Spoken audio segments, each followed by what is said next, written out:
Howdy,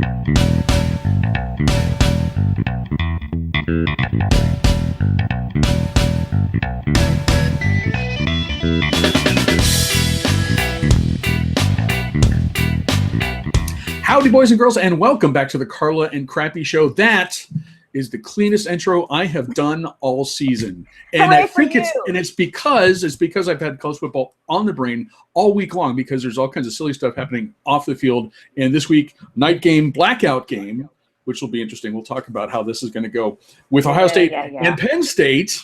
Carla. Yes. Oh, there you go. Okay. Yeah, I don't have Penn State gear on, but I got my blue pom-pom. It's serving two purposes. One for Penn State, and I'll add the red one here to say happy birthday.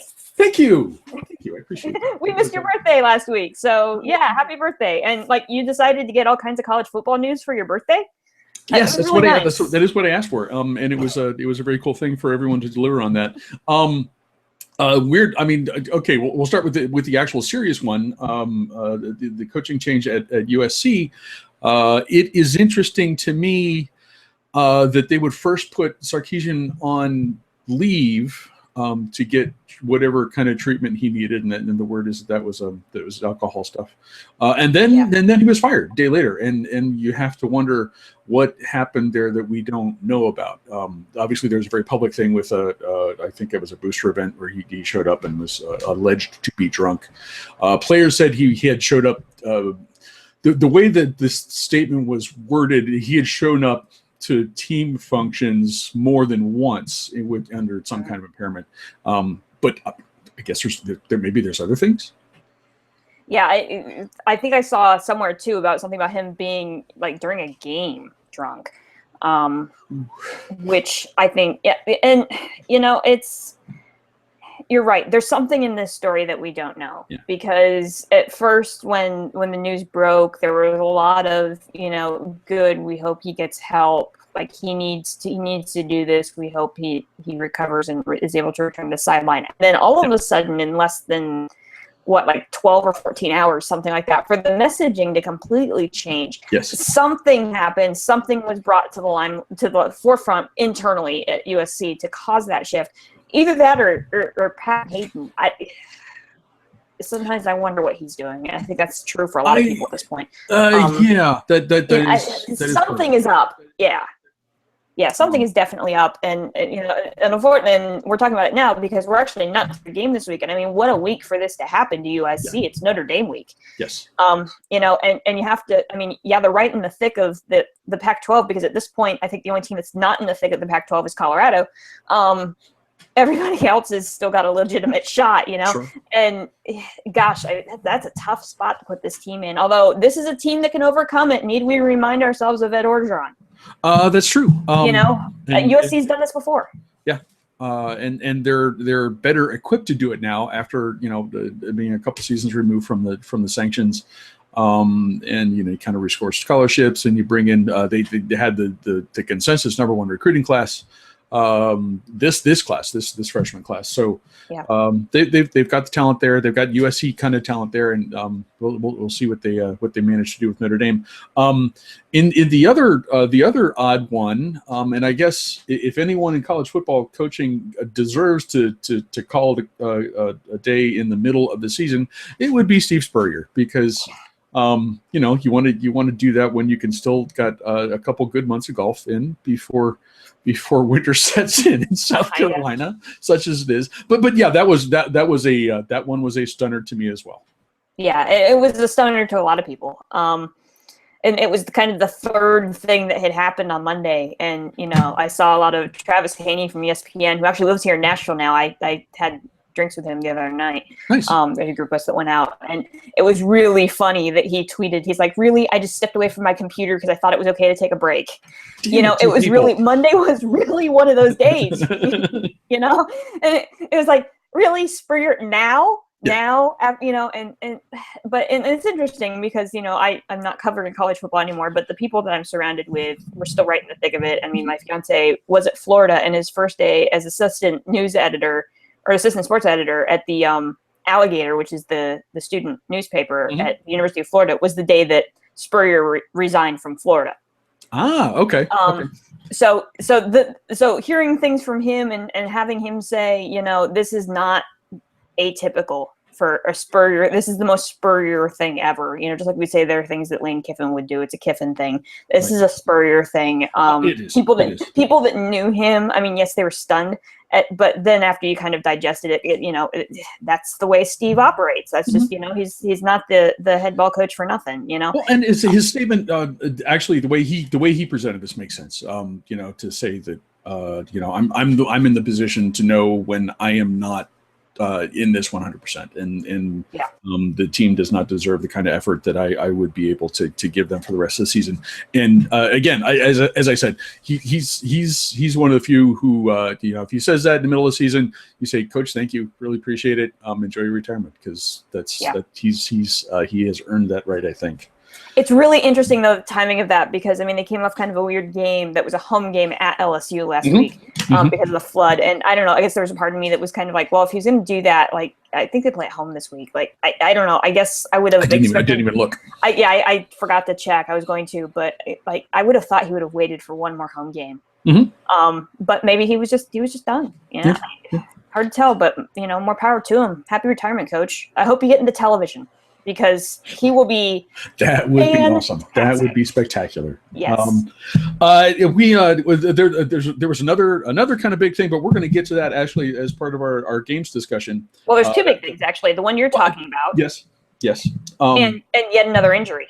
Okay, I might have even missed this one. I don't know. We'll see. We're going to start in the Big Ten, and we're going to finish the Big Ten, but we'll get to that one in a second. So at some point, one of these shows, I'm going to be ready to say, okay, maybe Michigan's pretty good. Maybe we'll find out for sure this week. Strangely enough, number 7 Michigan State visits Ann Arbor to play number 12 Michigan. The home team is an 8-point favorite, despite the discrepancy in rankings. Also, despite the wide discrepancy in recent history, I think Michigan State's won 7 of the last 8. I honestly, I'm when I get around to picking this game in a minute or two, I'm going to be pulling it out of my butt, because I honestly have no idea what to think about Michigan at this point. So, Carla, what do you think? I think the Michigan defense is pretty legit. They've pitched 12 straight quarters as a shutout, and their 5 wins this year, they've only allowed a total of 14 points. That's pretty darn impressive. And despite the fact that they've had some hiccups on offense, their defense has been able to just shut down anybody that they're playing. And that's allowed the offense to excel. It's not saying their offense is bad. It's just saying that sometimes if they're going to make a mistake, it's more than likely on offense. But, I wasn't sure about the whole Michigan thing. I was kind of hedging the bet a little bit, kind of like you were. But, man, after watching them in the last couple of weeks, I think it's really hard. And it's stunning, because we thought Michigan was a year away. We thought this was what Michigan was going to look like next year. Yeah. But the fact that it's kind of come together this early, and Michigan State, not a bad team. This was the year that they were supposed to contend with your Buckeyes. That that was going to be the really big battle. And they were number 2 there for a while with the Bucks at 1. Someone on the show said that. I don't remember. I think that might have been you. I don't know. Well, I thought Michigan State was going to win the Big Ten, and now I'm not sure. I think Michigan might actually be the most consistent team in the Big Ten at this point in the season. Performance-wise. Yeah. It's not to say if you put them head-to-head, Michigan and Ohio State, which we'll get to see later in the season, but you put them head-to-head right now, I'm not sure Michigan wins that game, but I think right now, to this point in the season, Michigan has the most complete resume. They've played the most complete of any team in the Big Ten. They've missed some of those hiccups despite the loss to Utah. They played well in that game, and we've turned out Utah's not a joke. Right. Michigan State, I think, is taking a little bit too much juice from NFL teams. We say this a lot about the Steelers, how they like to play down to their competition. You could say that about Michigan State this year. They've not looked good against Purdue. They looked pretty sluggish against Purdue and Rutgers. They had to pull the Rutgers win out late in the second half to kind of finally pull away. Rutgers hung in that game early. And they're not going to be able to do that against this Michigan defense. No. If they don't start quickly, Michigan's going to plow them under. And, Michigan State was the better team at the beginning of the season. I think Michigan's the better team right now, and I think they win. I think Michigan wins and says, you know what, forget Michigan State. We've lost 6 of 7 in this series. It's Michigan football. I think they win. Okay. I do think it's interesting. The Michigan State's and Ohio State seasons have followed similar trajectories in that, teams have struggled against competition that you wouldn't think you should struggle at. For whatever reason, Michigan State's been penalized for that in terms of the rankings, where my team has not.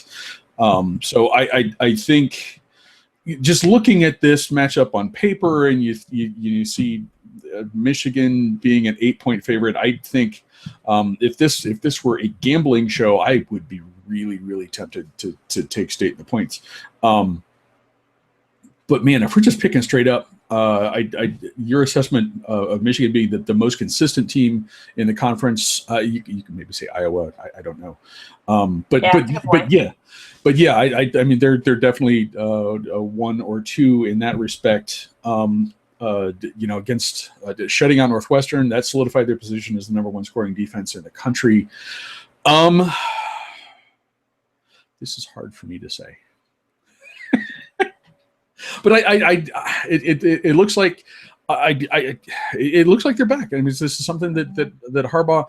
I think if you look at the difference in coaching potential between Brady Hoke and Jim Harbaugh, I guess you do expect at least a couple game swing in there, just on the basis of that alone. I think that's a legitimate thing, and maybe more. Or as we're seeing now, probably more.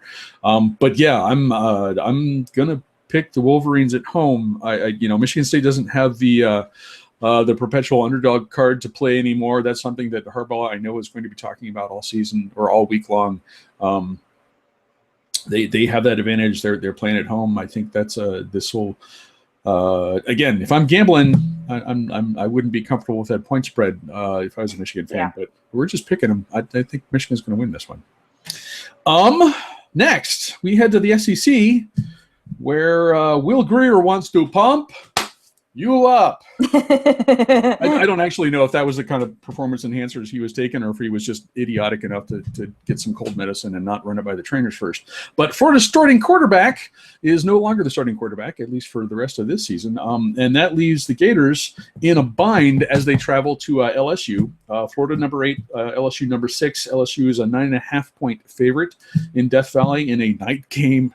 How ugly is this going to be? Well, I was really looking forward to this game until Monday. Because I this was really high on my radar until all that happened. And I guess from what I'm reading on the Grier situation, it was the cold medicine. Mm-hmm. And as a freshman, and a scholarship athlete. True. Very true. And it's not the responsibility isn't all his. I mean, it's someone that the staff must make that clear. Yeah. Come talk to us before you put anything in your body. Anything. If you got a cold, we'll give you a hand with something that you're allowed to take. Right. But so somewhere in between the Florida coaching staff and Mr. Grier, I'm not sure exactly where that line of responsibility lies. But with two of them, someone he's got to know. He's got to know that. Yeah. Well, and so here's the interesting thing. So now Florida has to go back to – it's actually going back to its quarterback that started the season. Steve Spurrier? Steve Spurrier's going to play quarterback for Florida? Well, yeah, he's available. Does he have any eligibility left? I don't know. We'd have to check on the eligibility thing, so we'll see. But no, Harris started the year at quarterback. Mm-hmm. Grier was not supposed to be the starter. Harris was the starter. He's seen a little bit of action since Grier has come in and taken over the starting role. So I don't think all hope is lost for Florida. But that being said, we know I mean, Death Valley at night. I mean, come on. Yeah. Death Valley at night is probably top 3 places to play in the country. Sure. For atmospheres. And I mean, we've talked about Leonard Fournette how many times now? I mean, he's good. It took him a while to get going last week, and kind of that weird game against South Carolina. He didn't do much in the first half, but the second half he kicked it into another level. And people were like, well, he didn't reach 200 yards. Yeah, that's because he didn't play the fourth quarter. Right. Because left mouth pulled him out of the game because he didn't need to play anymore. So, unless Florida's defense can come up with a way to stop Fournette, I'm afraid this could get ugly. Like I said, I was looking forward to it with Greer because Greer seemed to be the spark that this offense needed. Yes. Yes. And now with him not there, I think LSU wins this in a major way.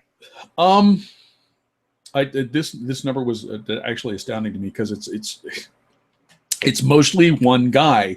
The third in the country yard rushing per game, 346 yards of rushing per game, and it is mostly Fournette.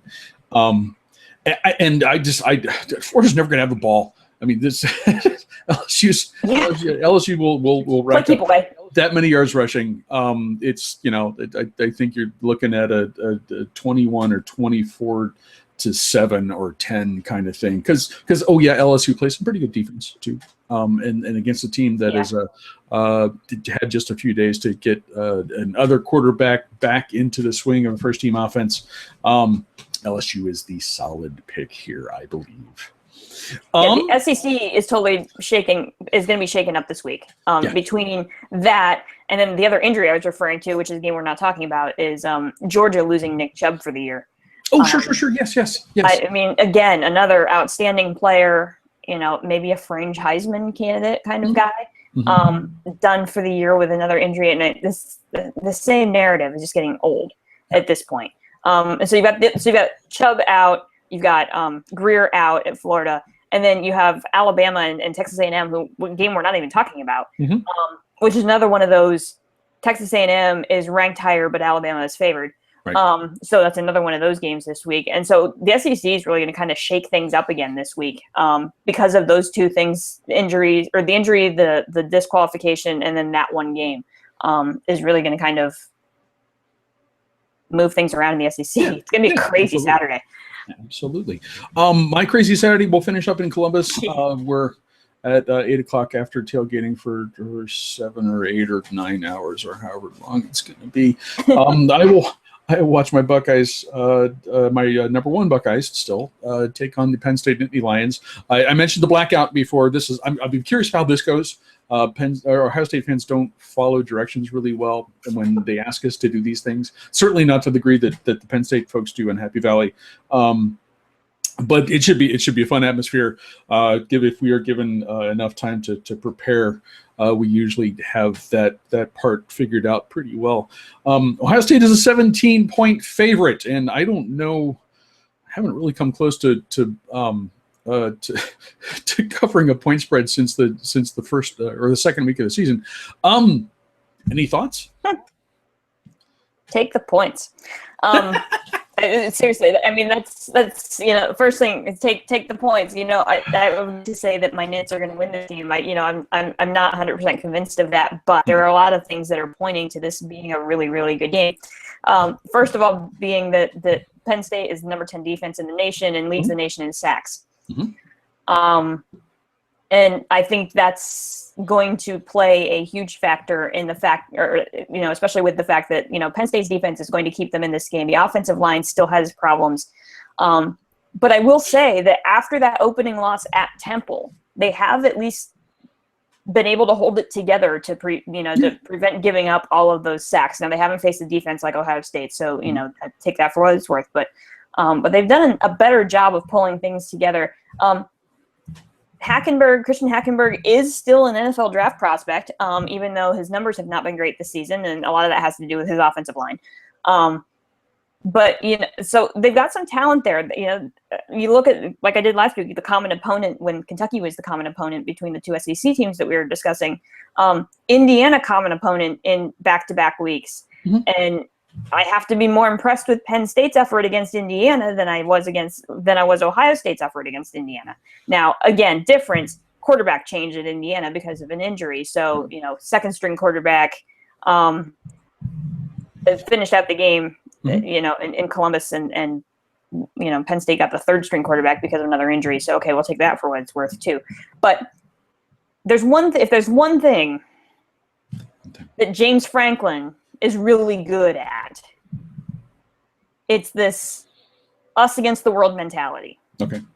Because he coached at Vanderbilt, where every single week. Hard to argue. You're exactly right. The world. Yes. You know, I mean, in the SEC, he's got that narrative down, and I guarantee you that's what he's pulling out of the locker room this week. It's us against the world, and he's going to have those guys motivated. And I'm going to say Penn State gives it a game. Okay. And I think 17 points is too big of a spread. Okay. I think it's going to be a much closer game than that. And, you know, I'm not sure they've got everything that it takes in the tank to be able to knock off the #1 team in the country, but I think it's going to be a much closer game than people realize. Okay. I'm actually, I will say I would not be surprised if it's a tight game, because I've come to become accustomed to that so far this season. And against Penn State in general. And against Penn State in general, yes. Sitting in the Bosa sack to end last year's game happened right in front of me, because I happened to be there, thanks to Trail Land. Woo! Man, the thing is, there are a couple things that I would point to. I feel a lot better about Ohio State's offense since week one than I have at any point so far this season.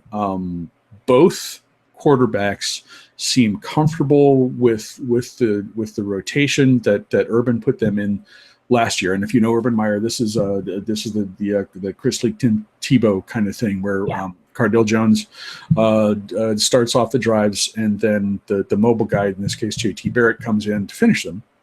Cardale also, but Cardale looked more comfortable with this. It looked like he was more comfortable in the pocket. He was more comfortable throwing. He was able to. He's not as mobile as JT Barrett is, but seemed to be more relaxed, and it showed with 2 pretty nice touchdown passes. JT Barrett, this will work with a caveat that Barrett has to throw more.